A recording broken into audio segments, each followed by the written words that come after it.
Thing happened during the pandemic to the Canadian housing market. Instead of high unemployment putting the brakes on real estate activity, we saw people who kept their jobs move out to the suburbs, drive up demand for single-family homes. Well, January, the start to this year, it feels just as hot. The Canadian Real Estate Association out with its latest numbers showing records for sales, records for prices. Let's bring in Phil Soper, CEO and President of Royal Lepage, to help break down the numbers. And Phil, we're getting used to this now, month after month after month. I think the big surprise for me was just getting over the fact that we stayed so strong in through the winter and showing no signs of really cooling off.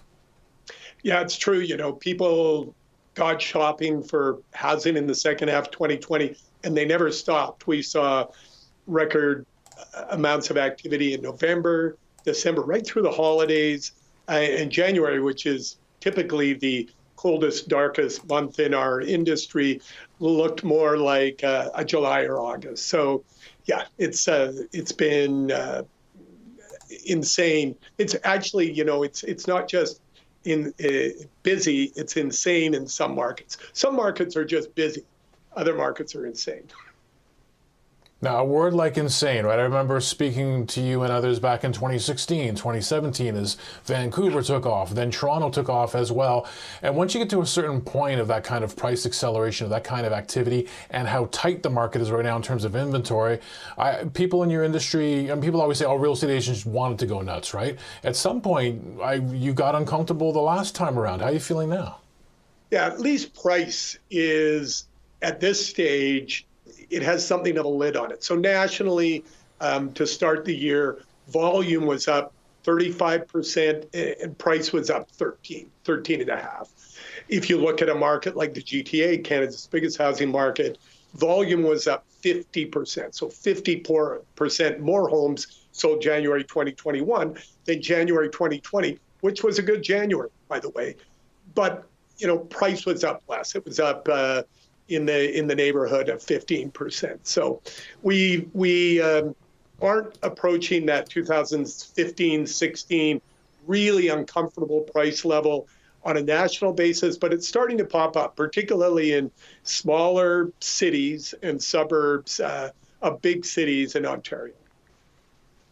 Now, the demand is there. The central banks have vowed for their part to keep money cheap. When I take a look at the bond market, though, and specifically 5-year bonds, because, you know, the 5-year fixed, the most popular mortgage product, priced off of this, those yields, they're still low by historic standards, but they've been moving dramatically higher, about 20 basis points higher just in the past 3 months. Does that start to choke off some activity as mortgage rates rise?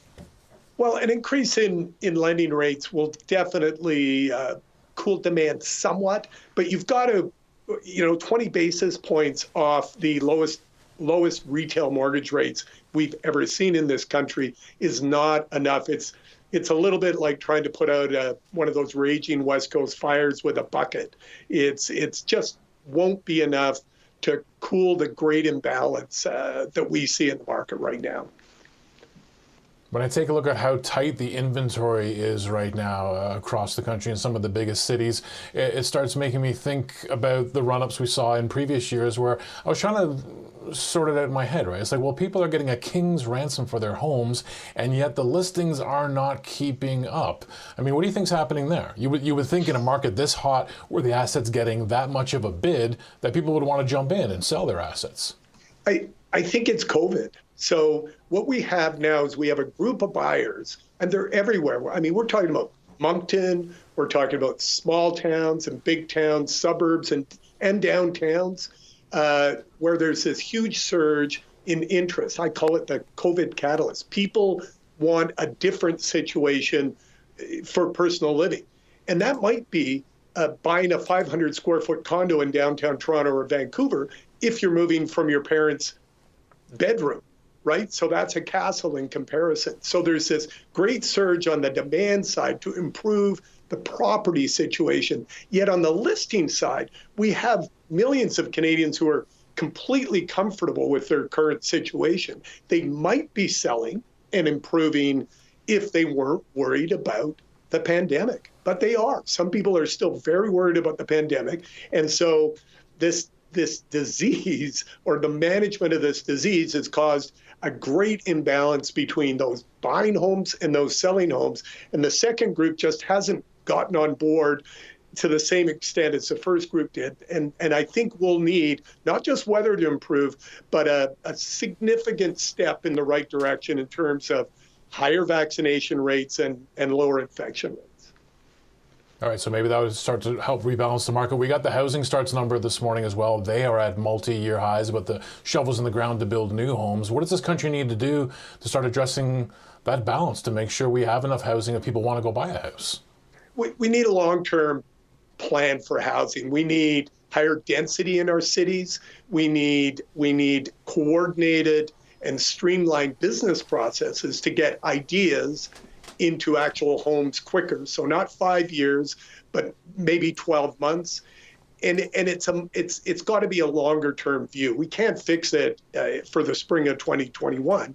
But if we start today working led by the federal government and in 3 levels of government, we could make significant progress by 2022, and by 2025, maybe bring some balance back. But remember, we've got growing household formation in this country from immigration and from demographic change, the departure of the largest cohort of Canadians ever, the millennials, into home ownership, into household formation. So this is a long-term problem that requires big long-term solutions. Phil, it's always great to get your insights. Thanks for taking the time to join us. You take care, Greg. Phil Soper is the CEO and the president of Royal Lepage.